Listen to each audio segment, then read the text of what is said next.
Israel is vowing retaliation after Iran fired more than an estimated 180 ballistic missiles into the country yesterday.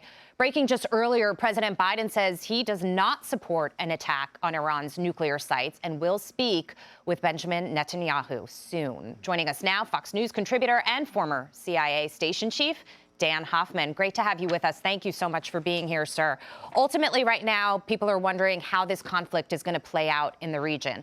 Netanyahu seems like he is ready to move forward, committed to the cause. Obviously, Biden is saying, don't do anything at this point. How realistic do you think that is? And how much do you think Iran is prepared for what is to come? Are they bluffing in any way with their capability? So, first of all, I expect Israel to respond. I expect the response to be disproportionate because Israel needs to regain escalation dominance over Iran. Iran launched 180 ballistic missiles at the heart of Israel, and so the Israelis must respond to that. As far as the nuclear program is concerned, that may be down the road. I don't know that that will be an imminent strike. But we should see something in the near term from Israel while they continue to conduct operations in southern Lebanon to create a buffer zone effectively so that they can return the 60,000 Israelis who had to evacuate back to the north. The economy in Israel has been devastated in that region.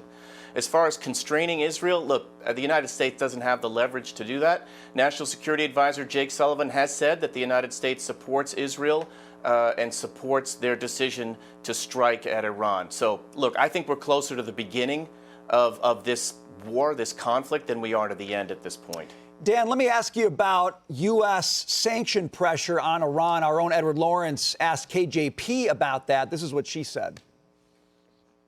This administration has not lifted a single sanction on Iran. We cannot forget that.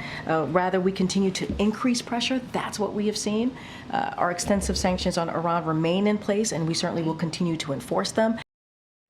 Dan, that just sounds flat out wrong to me. Iran's richer now than it's been at any time in the past 5 years. Is she telling the truth or is she lying? Look, I don't know how important sanctions are anyway. Look, Iran, to get back to your earlier question about what Iran's calculus is, they're trying to size up President Biden and the Biden administration, and President Biden has consistently said that the United States doesn't want to escalate. Our fears of escalation mean that Iran might think that Israel's response will be constrained enough that Iran's regime will not be at risk of being decapitated as Hezbollah's was. But look, the United States hasn't taken full use of all of our capabilities, our hard power. The Houthis continue to disrupt trade in the Red Sea at Iran's behest. We've got Iranian proxy militants in Iraq and obviously dealing with Hamas and Hezbollah. So there's more that we needed to have done. There's more that we need to do. Right now, Israel's taking on all of those fights on our behalf. We heard a lot about this global conflict in the debate last night. Take a listen to what JD Vance had to say. Donald Trump recognized that for people to fear the United States, you needed peace through strength. They needed to recognize that if they got out of line, the United States global leadership would put stability and peace back in the world. Is peace through strength something that works on a global stage?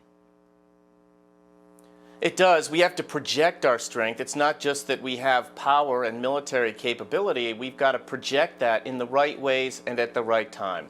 And of course, President Reagan did that exceptionally well in the 1980s, and it helped us win the Cold War. We have been, I think, very tentative about doing that, both in supporting Ukraine against Russia, as well as supporting Israel against all of those terrorists and Iran seeking to do Israel harm and ultimately to destroy the Israeli state. Dan Hoffman, thank you so much for being here.